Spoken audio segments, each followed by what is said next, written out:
Amaka grew up in Enugu, the last daughter in a family of 5. Her beauty was known around the neighborhood: slim waist, fair skin, and a smile that could melt even the hardest hearts. At just 19, she fell in love with Chuka, a rough but charming guy who rode a red power bike and smelled like danger and coconut oil. Chuka wasn't rich, but he knew how to touch her soul.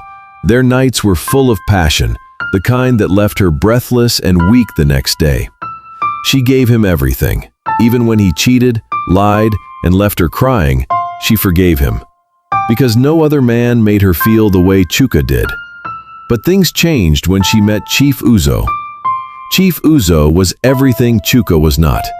Calm, rich, respected. He drove a black Range Rover, wore white senator and gold wristwatches. He was in his late 30s, a widower with 2 kids. He saw Amaka at a friend's wedding and fell in love immediately. Within 3 months, he proposed. Amaka's parents danced with joy. She would marry a rich man. Their luck had finally changed. At 23, Amaka became Madame Uzo. The wedding was like a movie. Champagne flowed like water. The hall was decorated with white and gold. Instagram couldn't stop talking. Amaka wore diamonds and smiled like a queen. But deep in her heart, something was missing. Chief Uzo was kind but distant. He traveled a lot for business, leaving Amaka alone in their mansion. He tried to touch her gently at night, but his rhythm felt mechanical, disconnected. She smiled and played along, but her body yearned for something raw. One lonely evening, she opened her Instagram and saw Chuka's DM. "Oh my God, you look beautiful, like an angel." She laughed and replied. That was the beginning of the end. They started talking again. Then they met secretly. The first time she saw him again, her legs almost gave way. He still had that scent, that charm, that fire. "I missed you," she whispered as he kissed her neck. "You belong to me, Amaka. You know I'm the only one that can handle your sexy body." And he did. Again and again. The room smelled of sweat, perfume, and forbidden excitement. They were in a small hotel in New Haven, barely lit by the dim bedside lamp. Amaka stood before him, breath trembling, as Chuka reached for her waist. His fingers traced her curves slowly, like he was memorizing her body all over again. He kissed her neck, his hands slipping under her blouse. Clothes fell to the floor one by one. There was no rush, just fire. She moaned as he lifted her gently onto the bed. Their bodies moved in rhythm, slow, intense, desperate. There was no sheet of shame between them, nothing separating their skin. Her hands gripped his back.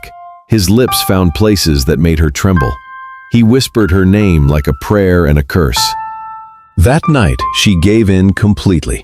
No thoughts, no guilt, only the heat of Chuka's touch and the memory of everything she missed. When it was over, they lay in silence, breathing heavy, the weight of betrayal hanging above them. But to Amaka, it felt like home. She became 2 women.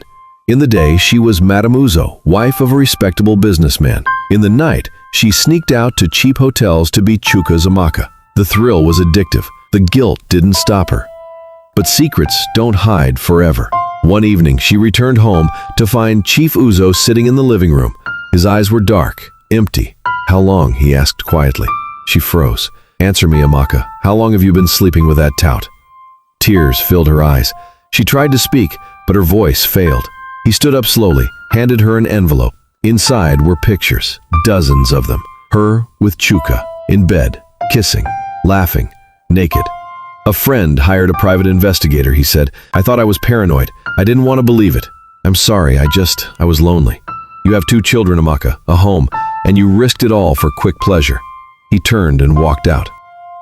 The next day, she was served divorce papers. What followed was chaos. Chief Uzo wanted full custody of the kids. Amaka begged, cried, promised to change, but the evidence was damning. Her own children looked at her like a stranger. Her in-laws called her a disgrace. She moved into a 1-room apartment in a bakba where the roof leaked and the walls smelled of dampness. Chuka came sometimes, but it wasn't the same. He didn't call as often. He now had other women. The attention faded. The passion became routine. One evening, Amaka walked into a supermarket and saw her kids with their stepmother. Chifuzo had remarried. The woman looked elegant, calm. Her daughter saw Amaka and turned away. Something inside her broke. That night, Amaka drank half a bottle of dry gin and cried herself to sleep.